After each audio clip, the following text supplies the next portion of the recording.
I'm a dude, and I'm inviting you to join me on a podcast about brews. Does that include stouts? Yes, of course it includes stouts. Like I was saying, join us every Saturday on the journey into... Wait a minute. Do you guys do anything about like IPAs? Yes, Stuff like that? yes, we do IPAs. Okay. Yes.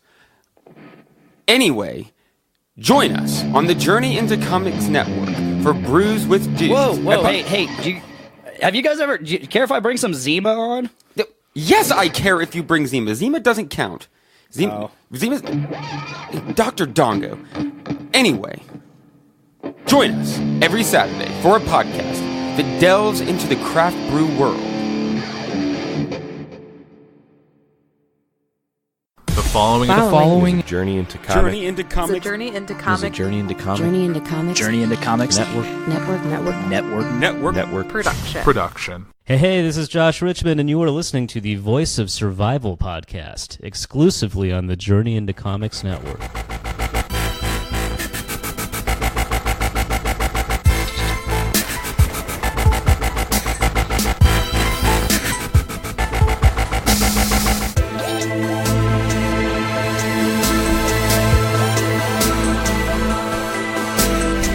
You're listening to the Voice of Survival podcast. Ladies and gentlemen, your host, Nate Phillips.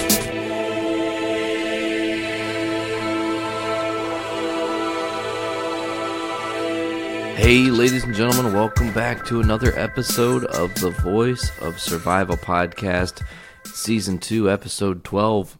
As the introduction said, I am your host, Nate. I told you guys last week we were going to try something different. We're going to be a little bit topical, not necessarily having guests where, we're talking about their lives and things of that nature. I know that's really the heart of this show, but I also want to use this show as a place where I can venture out and expand what I do on the podcast network, because I want to try all kinds of different things, and this is a good place to dip those waters, because the Voice of Survival means a lot of different things to me. It's not just listening to other people tell their stories and how they've gotten through, but it's also a mindset of surviving through crazy circumstances and being, mentally aware of yourself and knowing that you're going to be okay. So today I thought we would talk about a very interesting topic. Usually people, you get told if you're in a large group of people, there are two things you never bring up: politics and religion. Politics is not something I'm going to be covering today. This isn't like an episode of Port 360 or something. I'm not going to be diving into any of the craziness that's been happening in our country. That's not why I'm here. I'm actually here to talk about a different kind of craziness that has been plaguing our country for, generations. And, maybe some of you are going to go, wow, Nate, that was pretty harsh, and I think you have a pretty narrow mindset. But I want you guys to know my full journey, so I'm going to kind of tie that in here too, because, see, when I was younger, very, very early on, the ideology of church and religion were introduced to me. My grandmothers were taking me to their churches: Methodist Church in Hoopeston, the Methodist Church in Ambia, Indiana. And I remember those times, they were a little bit simpler because I wasn't really super focused on the teachings and stuff, because I was too young to really grasp those concepts, and I was just like, oh my God, I can live and play, and playing is the coolest thing ever. I'm so excited to just breathe, So it was more the experience of being with other people, and I remember making little pet rocks things, like little, knickknacks for Jesus and whatnot when I was doing these little Methodist youth groups for smaller children and stuff, little Bible camps and whatnot. And, the Holy Spirit never just took me in or whatever, however they say, it didn't strike me as something because I didn't feel it. It wasn't real to me. It wasn't something tangible that I could experience. It was just this thing I was told to believe in.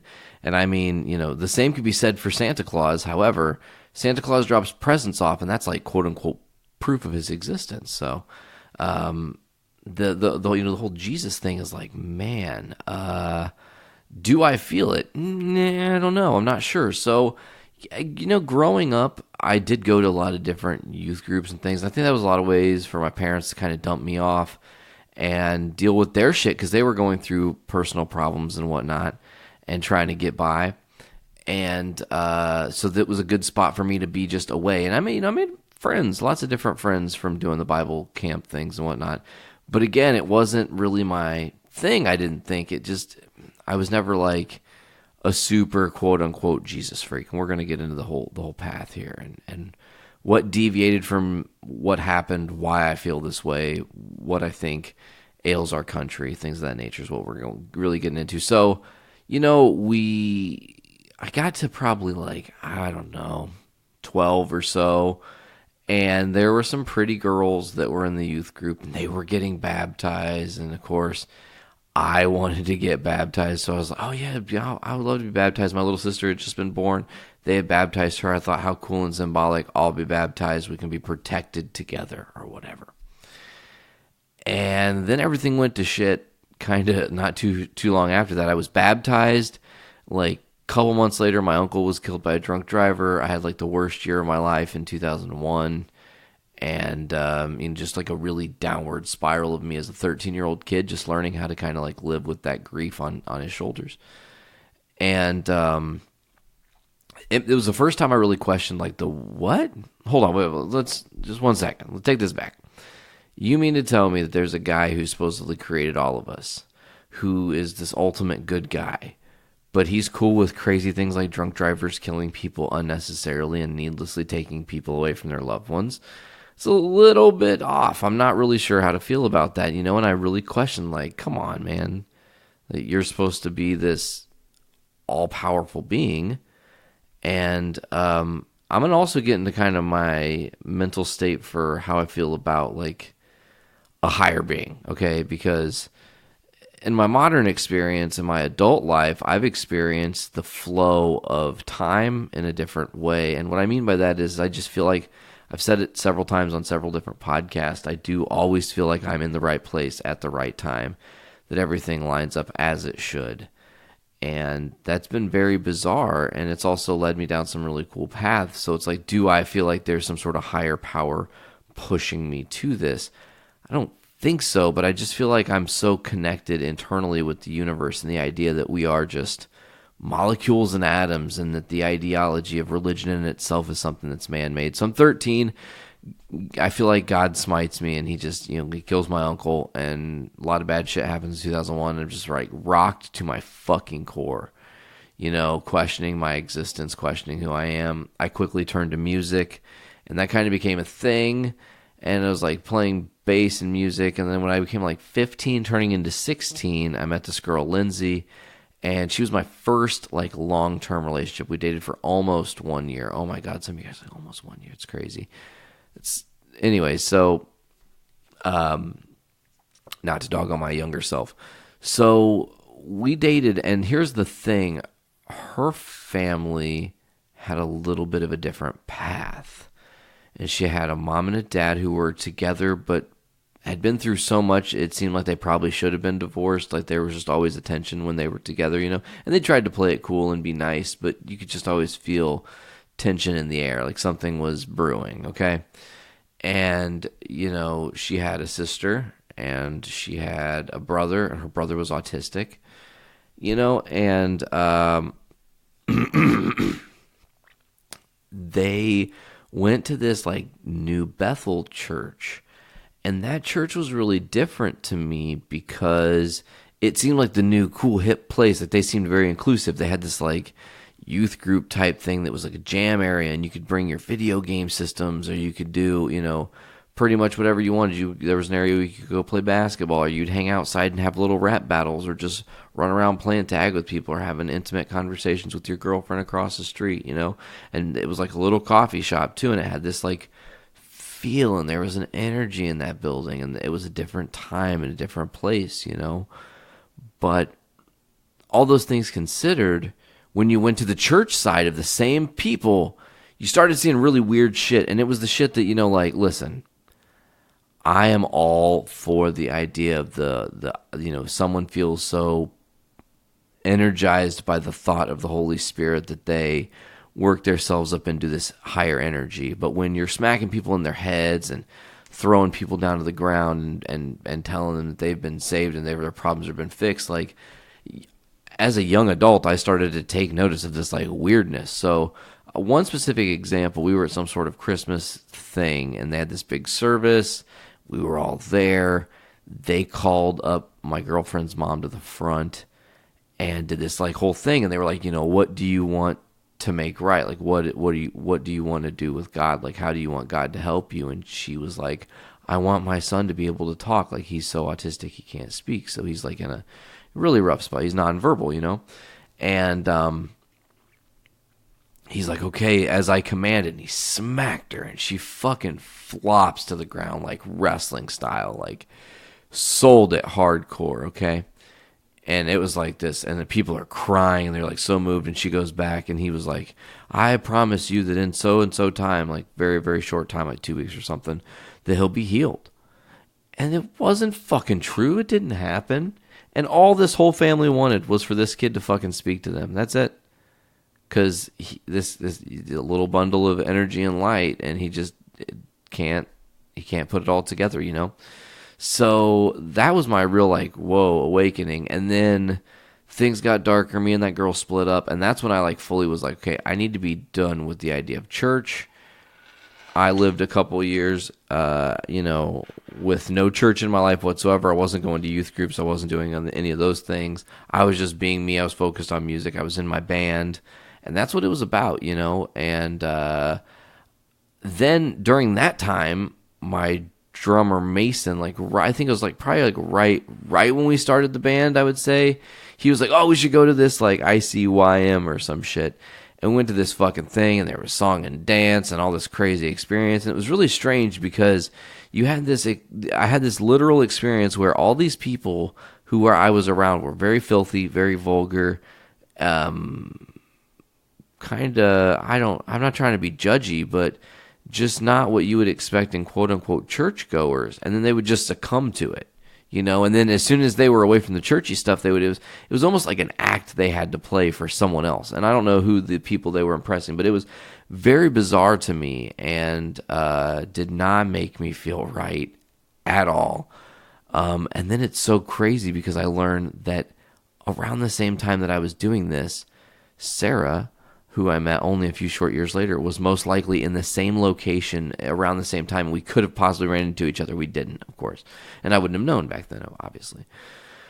So the band thing happens, and then I met Sarah, right? And this is where my knowledge for why I believe religion is literally like, okay, you look at it at both sides, and it can be, and I'm using this, okay, some ideologies for religion can be used as a way to make people feel better in really awful situations and quote-unquote comforted and guided, okay? And maybe in this big, crazy world that we're just dropped into and expected to know how to do things, it's a way for you to feel comforted in knowing that there's something that can guide you in your dark times, okay? And I understand that, and I'm sure there are people who use religion only to that level. They don't preach it to other people per se.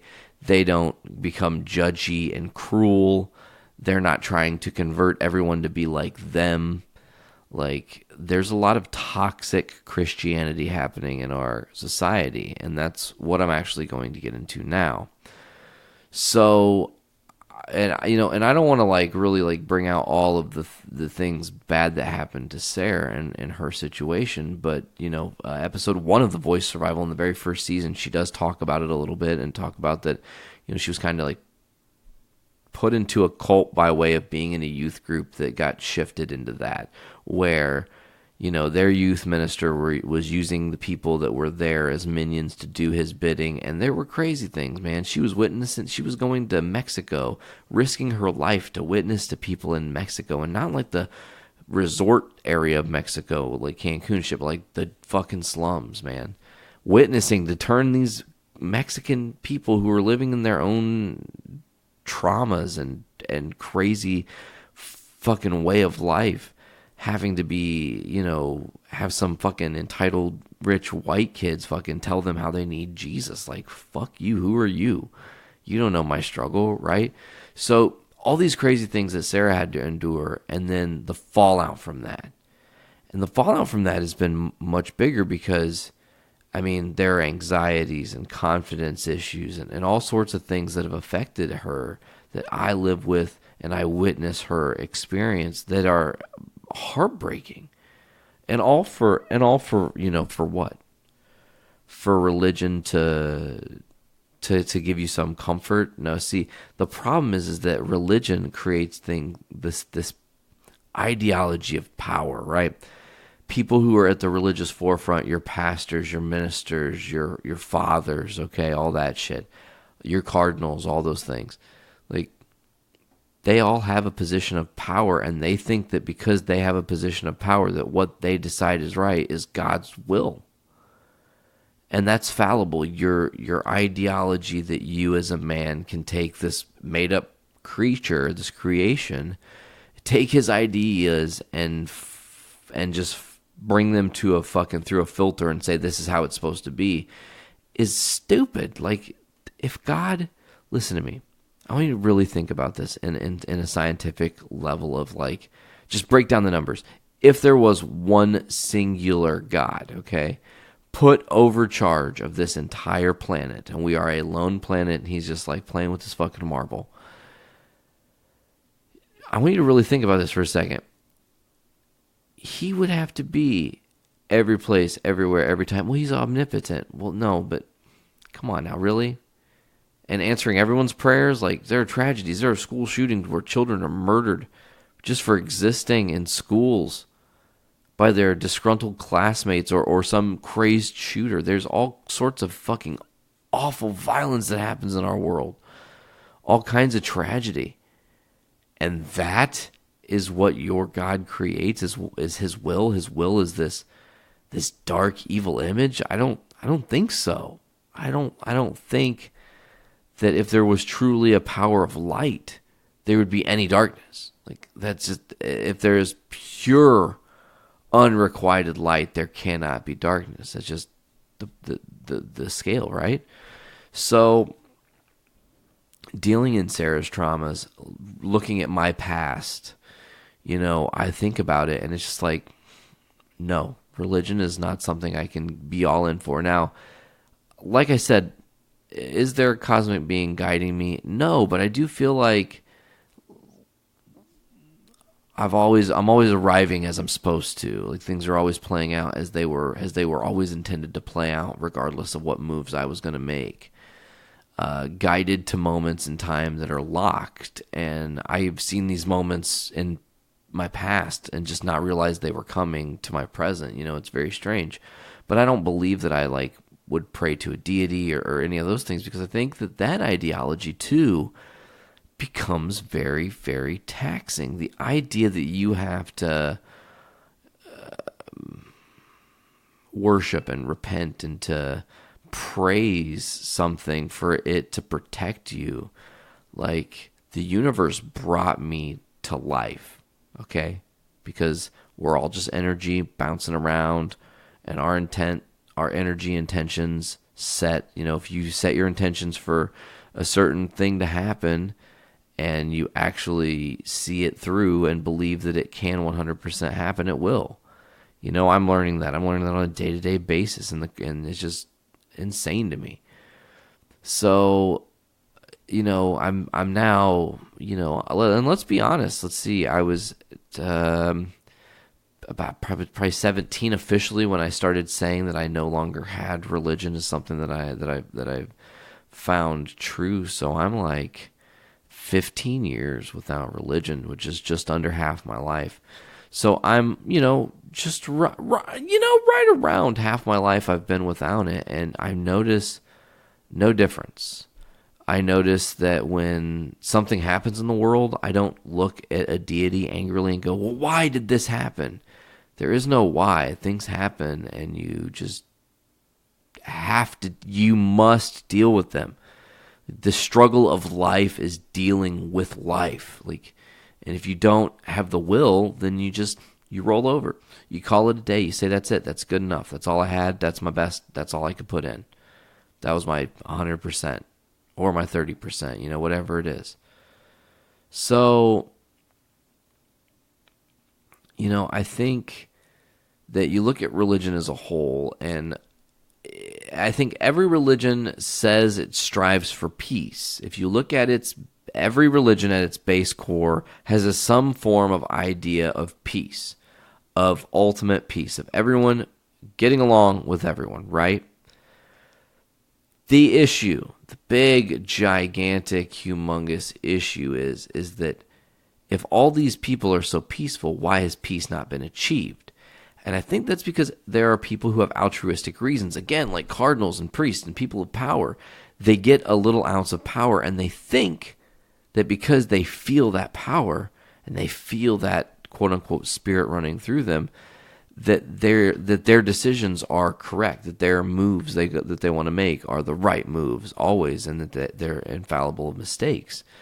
So, every religion has extremes. You have extreme Christianity in the Westboro Baptist Church. I mean, the extreme in Muslim cultures like the Al-Qaeda and ISIS and things of that nature. And, you have extremes, the alt-right. I mean, there's all kinds of extremes that come and are bred of hate because religion inherently teaches you at some point in some form that if someone isn't believing in your religion, you need to convert them. You need to get them to believe. It's all about believing. And every religion is built on belief. And guess what that means people have to do? Convince people to believe. Because if you can't see something, listen, if you say, Nate, hey, I've got a fucking green pear right in front of me. And on the green pear, it says D'Anjou, USA, and has the PRLU code of 4416. Well, I'm touching the pear. I'm feeling it. It looks real. It feels real. I can feel the rind. I feel the stem moving a little bit, and the kind of gross texture of the pear. I wouldn't just bite right into this. I would definitely want to wash it and maybe cut it up first. But I can identify that that's really a thing. I don't have to work hard to believe that exists. But deities, on the other hand, it's like you have to believe in this thing. You have to believe in this thing. You have to believe in this thing. Well, where is it? Well, you can't see it. Well, then how the fuck am I supposed to believe in it if I can't see it? I've only ever believed in things that I can see.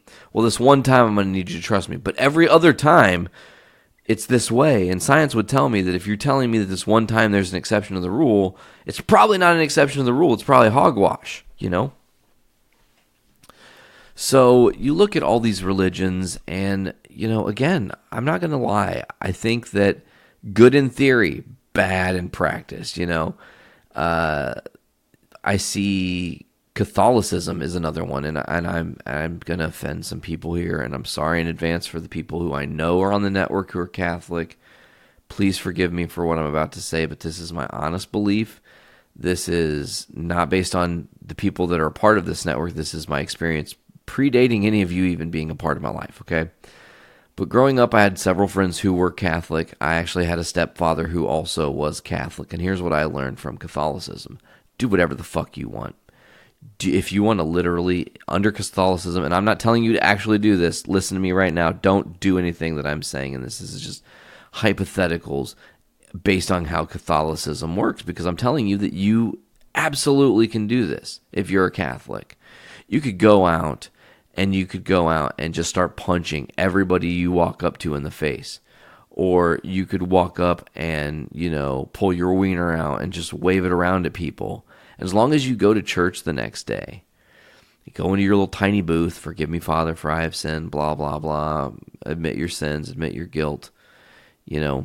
Once you do that, then you're, quote unquote, free of the sin. Everything's cool. He forgives you. You have to take blah, blah, splash the holy water, however they fucking do it, whatever they decide. And then all is forgiven, all is forgotten. But the problem is that you as a person can then go and do another really big sin immediately following. You can do something really awful immediately following. And then just go and ask for forgiveness again. And I've seen people that I grew up with did exactly that. Okay, so there's this friend I went to school with. Here's a couple stories. So one time, he took his girlfriend to the high school in the middle of the night to fuck her on the football field at like 2 a.m, okay? I know this because I'm his friend. Now, at the time, I'm like, dude, you believe in you're religious and you just did that? And he's like, oh, dude, it's cool. Like, it's not a big deal. I know we're supposed to wait till marriage, but I'll just go ask for forgiveness. Father will be like, it's understandable. I understand. You're human. You made mistakes. You asked for forgiveness. Here we are. As long as you admit your mistakes, it's not a problem. That's what Catholicism teaches. As long as you're honest about your mistakes, there are no problems. The problem with that lies that you can just keep making mistakes and then just admit them and it's forgiven. Well, I was honest. I told you I did it. I told you I stabbed that person, blah, blah, whatever the fucking example is that you want to give. And it's just like, and that's another thing too, is that like, you look at the Catholic Church and all the drama they're going through right now with all these priests getting busted for banging little boys. That's a real problem. Why? Because you're creating this false narrative that the Father is the powerful one, and if a guy repents, well, there's certain things you're going to have to do, kid. And maybe one time it's bend down and touch your ankles and let me tickle you with my tongue, because that's what they're telling you is going to happen. But that's really an epidemic. It's creating rampant sex addicts. It's creating and whatever. If you like sex, you like sex. But then it comes to a point where it's not even for satisfaction. It's like a compulsion, And you're creating people who have mental problems, who break down and have traumas that they can't even express to people. And something as simple as a tiny singular word can trigger them off and set them into a downward spiral of a terrible day. And that's all because of a man's choice to take advantage of a young boy. And that's happening in churches, and you can't deny its existence. You can't say, oh, no. You're reading that wrong. No, that is actually factually what's been happening for decades in the Catholic Church. The molestation of little boys. People you fucking go to church with, people you go to school with, people you work with have been molested by their priest and won't talk about it. They can't open up about it because it hurts them too bad. Because that trauma, that wound, to admit that actually happened to them is so crushing, because then it means that they had to actually live through it. And it's accepting.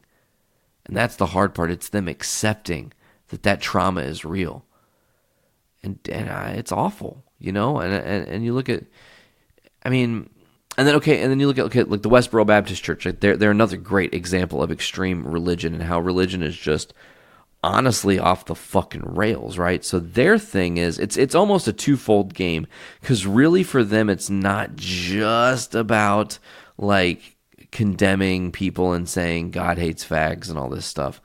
It's actually more and more realistically about them trying to goad people into lawsuits. These people are very intelligent to some degree, and they've duped a lot of people into believing and buying in, but they're hoping that people get physical. That's why they're like the Patriot Guard exists. If you don't know what Patriot Guard is, go to patriotguard.org. They protect soldiers' funerals from, God hates fags people. And I have a shirt that says fuck the Westboro Baptist Church. I wear it proudly. I don't care if it has the word fuck on it. Does that offend you? It offends me that church exists. It offends me that we've allowed religion to get to a point where it is just a cauldron of hatred. It really is. Really, when you break down religion and what it is and what it has done to our country, it is a cauldron of fucking grimy, disgusting hatred. Why is the South so wrapped up? Because it's called the fucking Bible Belt. Their noses are so deeply up the asshole of their imaginary God. And I hate to be like that, but I'm being real. They take that book, they don't actually think about, like, where'd this book come from? Okay, well, who wrote the book? Okay, well, did the people who wrote the book, like, did they actually interact with the dude? Oh, they didn't. Oh, they wrote it 200 years later. Oh, shit. Oh, but what about the old part of that book? Oh, really? You mean to tell me the old part of the book was written in a way that we don't write nowadays? Like, we don't read right to left, left to right. Like, it wasn't organized necessarily like that, and their punctuations were different, and words meant sometimes slightly different things. So the translation could be out of context? Like, poorly. Really? I didn't know that. See, here's the thing, guys. I start thinking about stuff when I'm a younger dude, and I'm like, wait a minute, hold on. God is this guy, he's supposed to make sure everybody's cool, then why is there so much suffering on this planet? And then that leads me to like, okay, well, how do we even know about God if he's never come down from the heavens and been like, hey, I'm here, what's up, how's it going? Like, how do we know that exists? So then it takes to like, okay, well, where'd the book come from? Well, the book came from people. Well, people, I could write a book.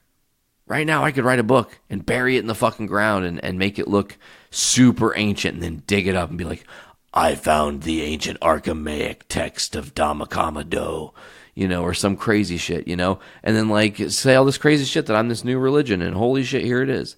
People would buy into that. That's crazy. So because of that, you can't take people's words at face value. You have to also take the book and you have to think like there are still ancient scriptures and ancient texts that exist that you can study now and look at and see that, it's crazy. There are so many errors because what would happen would be there would be one document, okay? I want you guys to think about this. Take one piece of paper in your house, and I want you to write a love letter to whoever you care about the most, okay?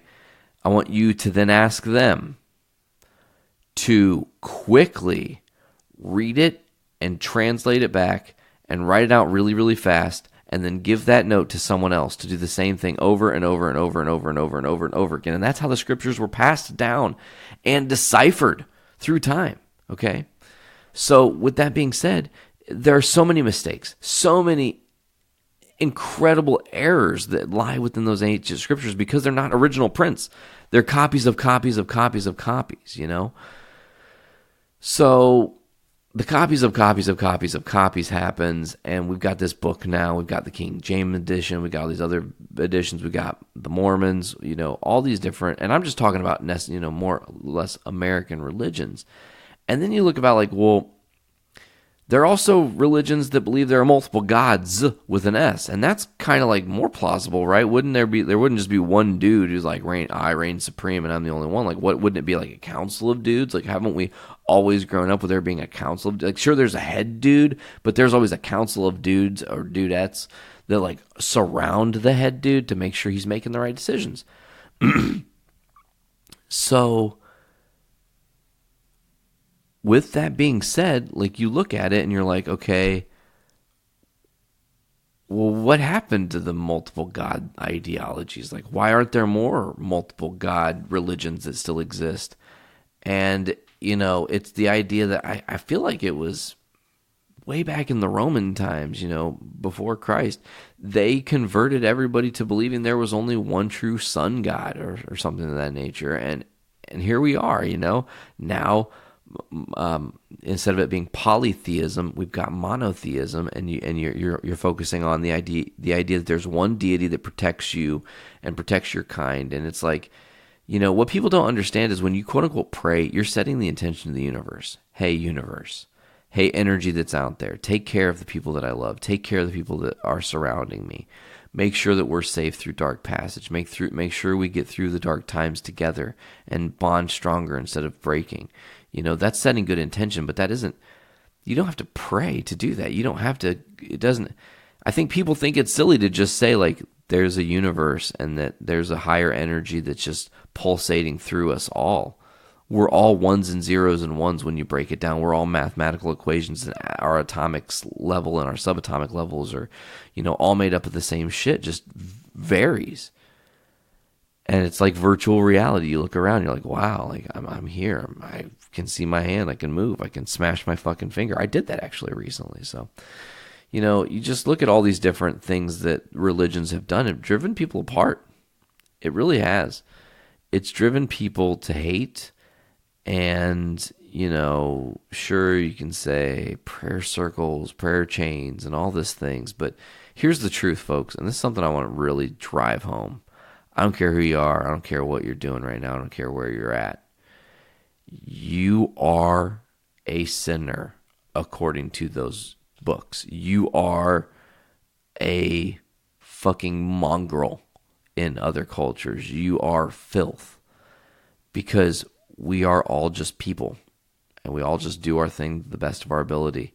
And some people intentionally, day in and day out, do terrible things to try to intentionally hurt people. And I believe that karma is going to come back and get them. I really do. But there are also people out there that are doing stupid shit, you know, like they tell their spouse, like, okay, I'm going to, I'm going to go out and party for a few hours. I partied for a few hours too many. I didn't come home till super late. I know you work early in the morning, but I don't really respect that. But I do it every single time, and taking advantage of people. I take advantage of other people because when I'm out at the bar, I ask for other people to buy my drinks, and I try to just not spend any of my own money, and I try to get everything that I want with doing minimal effort as possible, you know. And there are other people that do things like, oh, I'm a good Christian. I'm a devout Christian. I'm a great dude. But they're messaging girls on Facebook. What's up, sexy? What's up, beautiful? How's it going, babe? You know, not knowing them, knowing nothing about them other than seeing their picture and just thinking because they can, they should message this woman and call them a nice name because that'll sway them, you know. And people are grimy across the board, doing all kinds of different grimy shit, you know. And you might think you're free of it. You might be listening right now going, no, I don't. But you know what? I tell you, the truth is you're also secretly saying, well, it makes me feel really gross and squeamish that he knows that I do something that is not necessarily the brightest thing. So I'm going to answer a couple of questions here. I asked my dudes who are a part of the network, I said, hey, I'm going to do this podcast. I'm going to be discussing religion. And they asked some questions. I'm going to answer the first question with some seriousness, and it's the lack of seriousness that one Dick Blaine Tyner takes when I'm asking a question like this. See, I thrive on them to bring me creative thoughts or perspectives that are different, you know. And Dick just brings some sort of wiener joke in talking about masturbation, which, you know what, everybody touches themselves however you choose to get yourself off is fine, as long as it's not hurting another person. As long as you're with, if you're with another person and they're enjoying the experience and they want to be a part of that experience, and if you're on a more solo adventure, you're not hurting yourself or anybody else involved, and you're also not looking at things that you shouldn't be. And what I mean by that is, like, listen, if you're an adult, look at all the porn in the world you want, but don't look at kiddie porn. Don't get into that. You fucking creeps, you cretins. Come on now. What the fuck are you doing? Like, it's disgusting. That's one thing that's just, seriously, it's super totally unforgivable, but like, people sin across the board. So if here's the question Dick asked. I'm going to use his exact words because I want you guys to see the, his level of thought process, I guess. If I masturbated with one of those slippery, wiggly, wiggle worm type things as a teenager, am I going to hell? Well, I'm just going to say, if pleasuring yourself in any capacity means you're going to hell, then there's a lot of people joining you, Dick. Lots and lots and lots of every single person, for the most part, is going to fucking hell because they pleasure themselves in some form or fashion.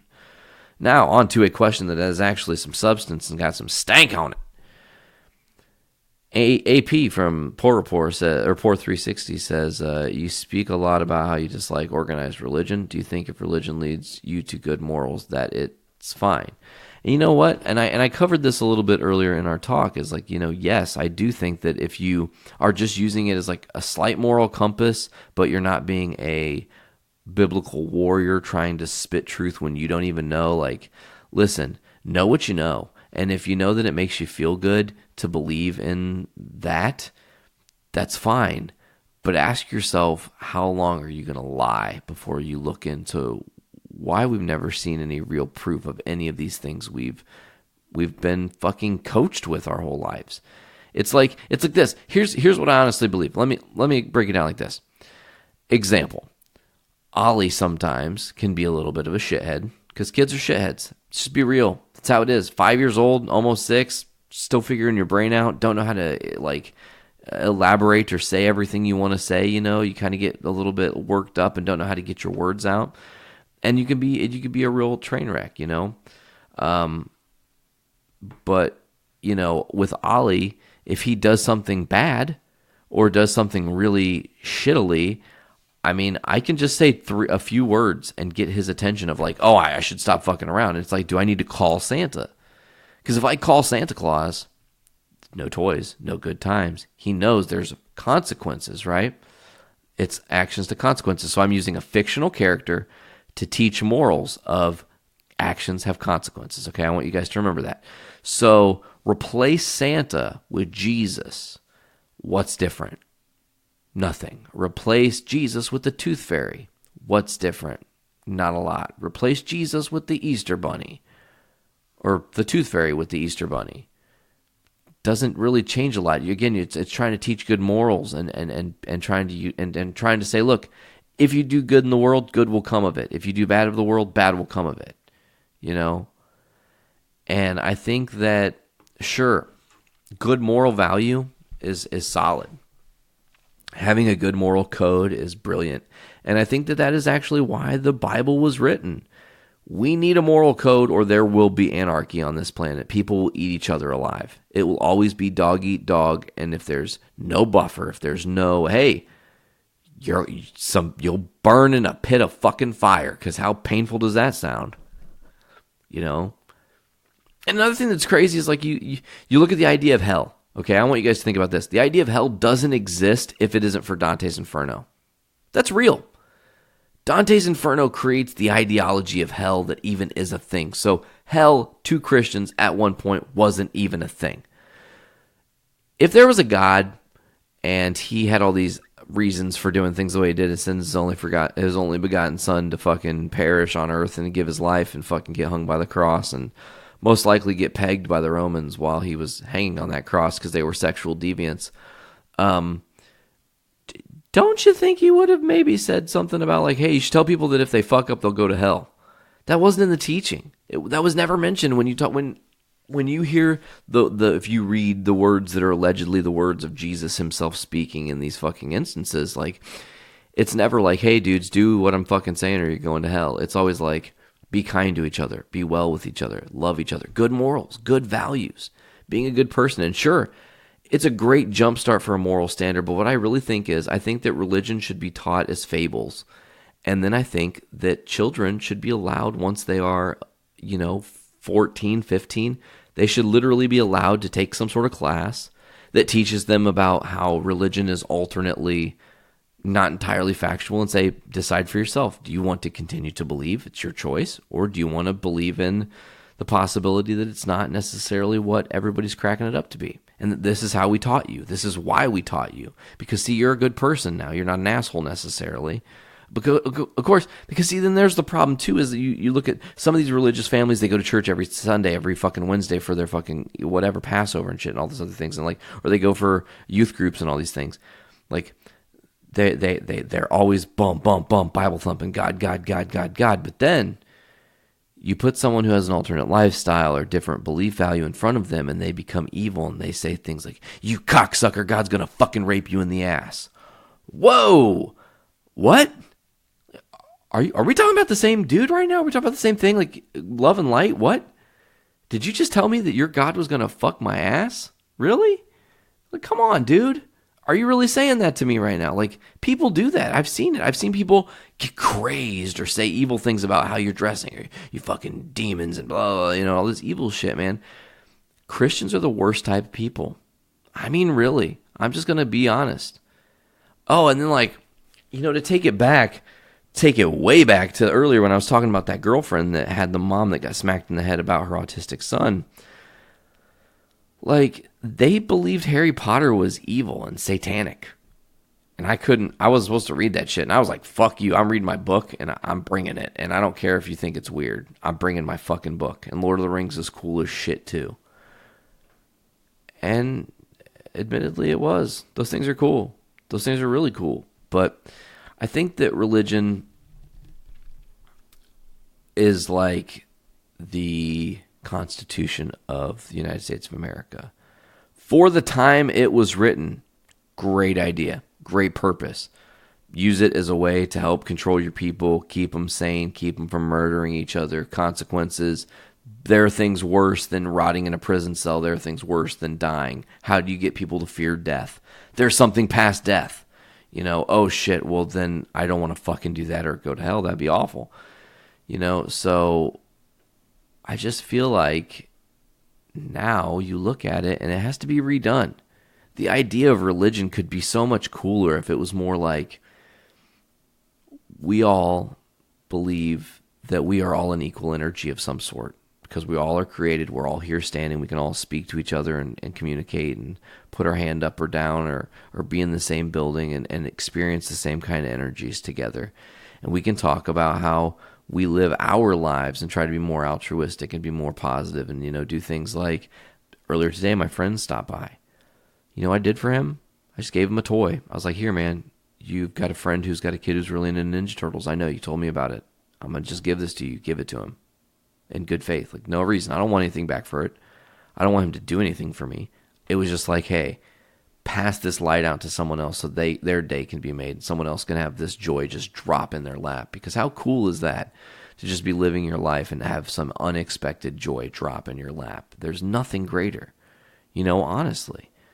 So I think the idea of religion could be totally revamped, but you have to, essentially, everyone would have to accept that the current ideologies of religion were built on archaic means and say, oh, what do we know? Like, what do we know? Let's take some science. Let's sprinkle a little bit of science. Not some Scientology. This is not about money. Sprinkle a little bit of science in there and then say, hey, like, what about this? What if we all just agree that this is how we treat each other and treat each other with kindness and honesty and don't be a scumbag and don't cheat on your partner and don't be disrespectful and don't, ask chicks for unsolicited titty pictures or send your dick pics to people unsolicitedly, doing any of those kind of things, like, or saying things vulgarly online or trying to, another thing, people think now that because you can give your opinion, and I'm guilty of it because I have a fucking podcast network, but just being real with you, people think that because you can give your opinion, right, that you should give your opinion. I want you to think that those are two very separate things. I can tell you all of my opinions about religion and all these things because I have a platform to do it, but I don't know if I necessarily will all the time or I will necessarily divulge everything that I'm feeling. And it's also possible that we could have guests on who we get into the talks about religion. I mean, listen, to be honest, this episode that I'm doing right now is only part one of a much larger conversation. I want to bring some other friends on who are religious and actually talk about it and get and open this shit up, and maybe do a couple episodes special on the ideas of religion and what it does for people. And ask some really pointed questions, because I have a lot. I'm not just going to sit here and throw a million pointed questions in the air that no one's going to answer. I want to point them at somebody and see if they can give me something back to help me understand why they've fallen into this mystical trap of a fable, because it really is. I mean, listen, you're going to hear me ask questions like, how can a dude survive being in the belly of a whale? If he's in the belly of a whale, the whale's fucking bile, his stomach bile is eating this dude. You're not just going to survive. Sorry. There's no, oh, well, he did this. No. If your story is, dude survived inside of a belly of a whale, okay, then think about the science of that. Doesn't happen. No. Jesus turned water into wine, huh? Are you sure? Did he not have little wine? Like, did he not have little berries that he just like had hidden and was a magician because he had good sleight of hand? Like, you fed 5,000 people with a loaf of bread and a single fish. Like, come on now. Think about that. 5,000 people. That's half of the Sears Center or a decent-sized college stadium game, all eating from one tiny piece of those. I mean, it either was fucking the longest piece of bread ever and the biggest fucking fish you could imagine. I mean, you know what I'm saying? These are all things that just like, you look at the other fables, you look at things like Jack and the Beanstalk and things of that nature, and you can discern that those are fake. But if you were to replace if you were to take the Bible and throw those stories out of the Bible and put the Jack and the Beanstalk stories in the Bible and say, that was the crucible, that's what happened, Jack and the Beanstalk was part of the learning lesson of life, you always got to get back up after you get knocked down. Like, if you took that ideology and put it in the Bible and then took the Bible and just had it as like fables, we'd go, oh, those are fables, but this other thing is real? Really?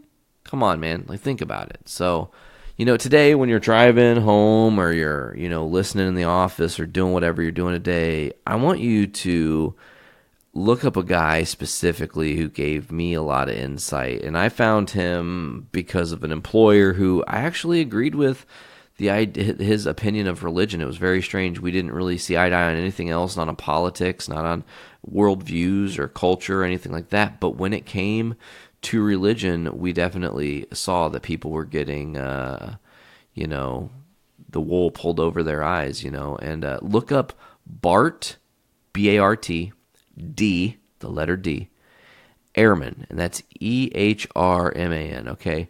Now, he is a guy who, his story is incredible.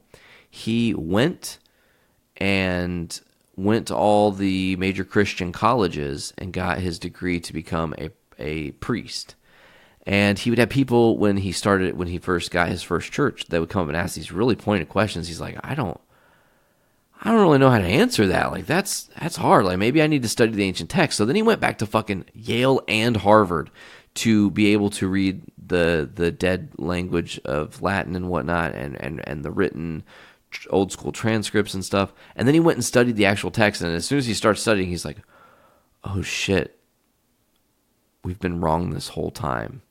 Like, religion is total bullshit, and what we've been basing that book off of is wrong. They did this wrong. This is wrong. This doesn't work. And he'd be like, check this out. So here are 2 scrolls that are supposed to be the same story, right? Same thing. And he's like, look at all these differences. Boom. He'll point shit out. And he does all kinds of college theses, and he does all kinds of dissertations and TED Talks and things of that nature. And he's a very intelligent dude, you know? And he's got it, man. He's got it really figured out because, I mean, really think about it. Chinese telephone of paper and how hard it was to even have paper, like back in the day, to even be able to have paper and to just be a dude who his only job was to write over and over and over and make copies for people. And those copies, not all of them survived. Only one version of them survived. But if he was bored or not feeling it, who the fuck cares? He can slip his own little language in there, switch up a couple lines here and there, just because, you know, whatever.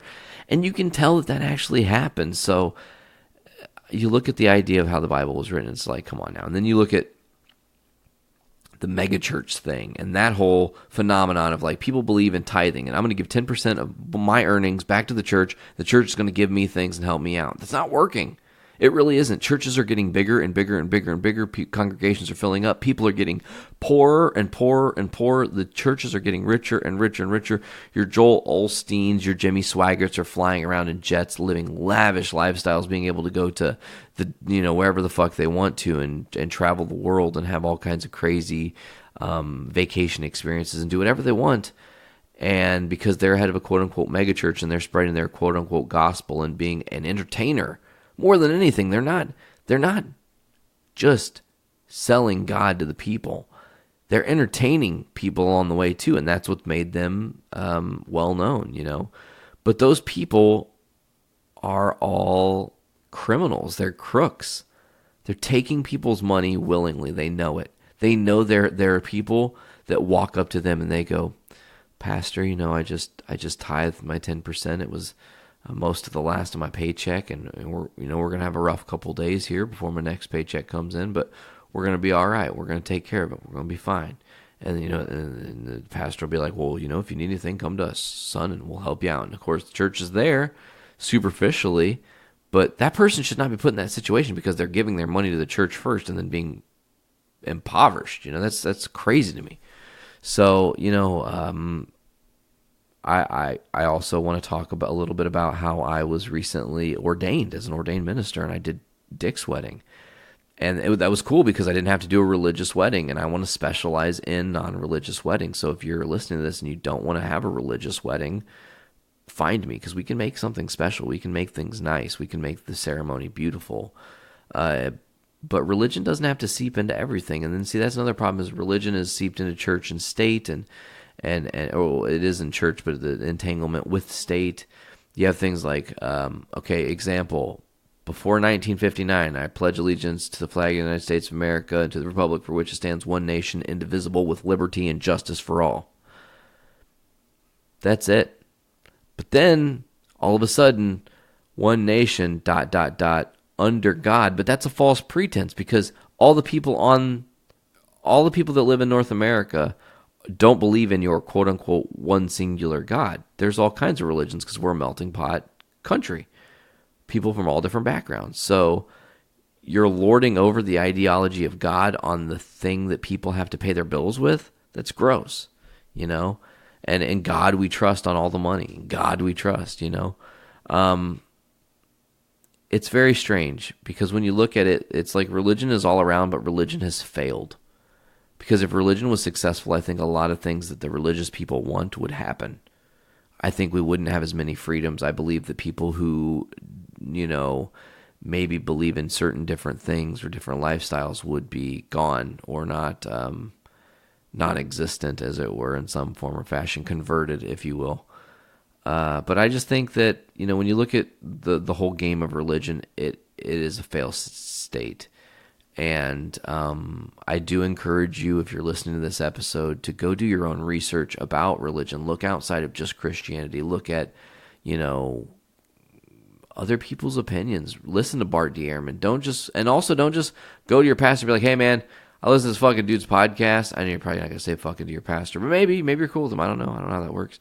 But like, hey, man, I listen to this dude's podcast, and he asks all these questions, he said all these things, he said the scriptures might not be the right thing, and you rattle some half-cocked thing off, he's going to shoot it down and tell you that I don't know what I'm talking about. But I'm telling you, my years of life, I've studied this stuff enough to understand what it does to people, how it affects people. And, one thing I think, and I want to drive this point home at the very end here, if you are someone who feels an immense, unimaginable amount of guilt over small things, over stuff that's mundane, over the little things that are, I cut some guy off in traffic accidentally, but I feel really guilty about it, or I didn't follow through with this one client that I was supposed to, and I missed the email or some shit, but you feel terrible to the point where you're like sick. I'm going to probably tell you were brainwashed at some point by the church to believing that guilt and feeling guilt is the only way to be okay with making mistakes, and it's not. If you make a mistake, just pony up to the mistake, say, hey, I fucked up. I don't want to do that again. I really don't like that I fucked up, and I hope that I don't do that ever again. And I don't mean to go into some sort of box and ask for forgiveness. It's not about forgiveness. You wouldn't have done it if you were wanting to be forgiven for doing it. You did it because it just happens. Sometimes people make mistakes. Accidents happen. Shit goes down. But I think, what, folks? I've dished on this topic for a while. I've given you guys some pretty decent insight into how I feel about religion. I hope you guys have enjoyed this episode of the Voice Survival Podcast. You guys can check it out every other Friday right here on the Journey into Comics podcast, or on the Journey into Comics network at journeyintocomics.com. Get us on iTunes, Podbean, Stitcher Radio, Google Play Music, Spotify, CastBox, TuneIn, and many others. Just search Journey into Comics Network, and be sure to subscribe to us right there, because you'll get all the different shows on our network Monday through Sunday, every day of the week. Content flying out our door to your ear holes. We hope you enjoy it enough to go to patreon.com/journeyintocomics. Give us $1 for early access and or exclusive content, or up your pledge that you already have and give us some extra dinero that we're going to be stashing away, hopefully at some point in the future. Who knows how far that future is. We'll have some nifty things to offer to people. But I think that's going to do it for this week's very religious-heavy episode of the Voice of Survival Podcast, Season 2, Episode 12. I have been your host, Nate. Take care, be well, and we will see you guys next time. Later.